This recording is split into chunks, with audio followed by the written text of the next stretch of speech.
What's going on, guys? Justin Florio here. Today we are going to go over Fantasy Flow's pickups, guys that you should be putting on your watch list and just keeping an eye on. So let's start off with catcher.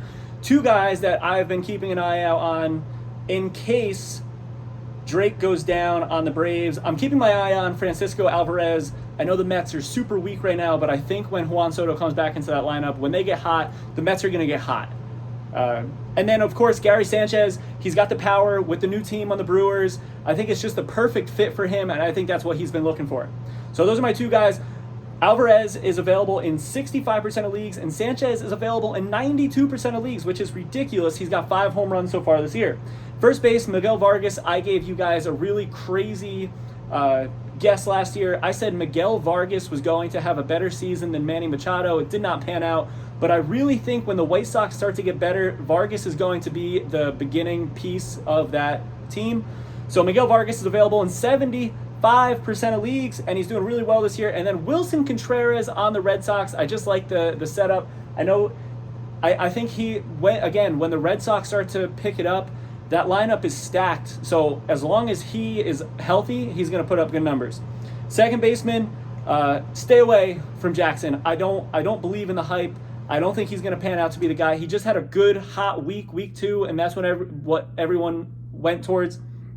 One guy that I like is Vargas on the Diamondbacks. Now, he's not an everyday player right now, but the 10 or 12 games that he's played this year, he's gotten a hit in every single game, and he's available in 90% of leagues. For third base, Max Muncy, right? I'm a power guy, so if you can get a powerful hitter, a guy on the Dodgers, right? All it takes is to have one man on base, a home run, double. He's going to get RBIs. He's going to get runs. It's just the nature of the beast with the Dodgers. You can pretty much have any Dodger on your team, and it's a safe bet. And then I really like Royce Lewis. He's slated to come back at the end of this week. He's available in 90% of leagues. The Twins are hot. And if your third baseman goes down, he's a great guy to put in. For shortstop, I had Jorge Mateo. I like him, but he's just not an everyday player yet. So just keep your eye on him. Keep it on your list. But then Xander Bogaerts, he's always available. So if your shortstop goes down, and he's one of those flex guys, right? He's a utility player. He plays multiple positions. So he's available in 75% of leagues. Go grab him if he's available and you are in desperate need for a shortstop. For outfielder, I have 2 guys for you. Now, I was going to make a video about this last night, but he didn't play last night. And I know it's only going to be here and there. Philadelphia is looking for that boost in their lineup. So I went Felix Reyes. He's available in 99% of leagues. His very first at bat against Chris Sale, which I feel like is extremely reputable, smashed the ball, home run. He was batting .333 in AAA. I just think he's a good guy, again, to keep your eye on. I think he could have a really good season if Philadelphia holds on to him. And then Lawrence Butler, he got off to a really slow start, made some mistakes in the field, but he's available in 80% of leagues. He's fast.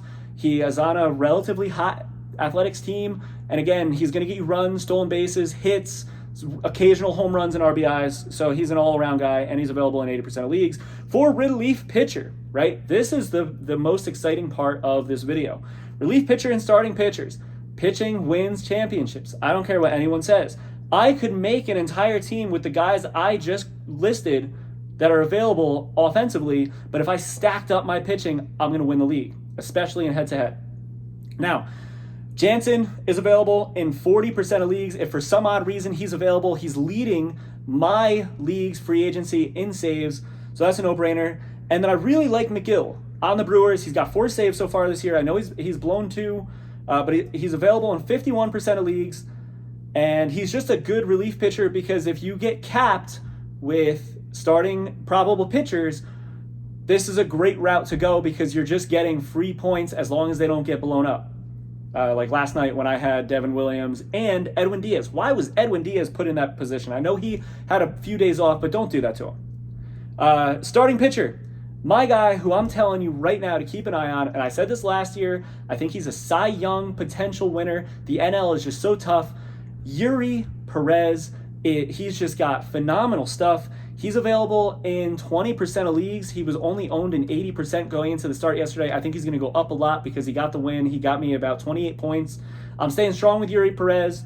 And then Steven Matz, I think he's another guy who's just in the right position with the Rays. They're winning. He's available in 4% of leagues. And within my free agency, he's got 4 wins. He's leading the free agency with the most amount of wins. So if you get points for that, you get the 5 points for wins. It's a no-brainer to go snag Steven Matz. But remember, pitching wins championships. My last tip for you today before I hop off here, make sure you take a look at your lineup right now. Go start all the daily starters. Yahoo and ESPN make it super easy for you to just start the active players. But then be one step ahead. Go take a look at who are your starting pitchers, how many starting pitchers you have slotted for the week.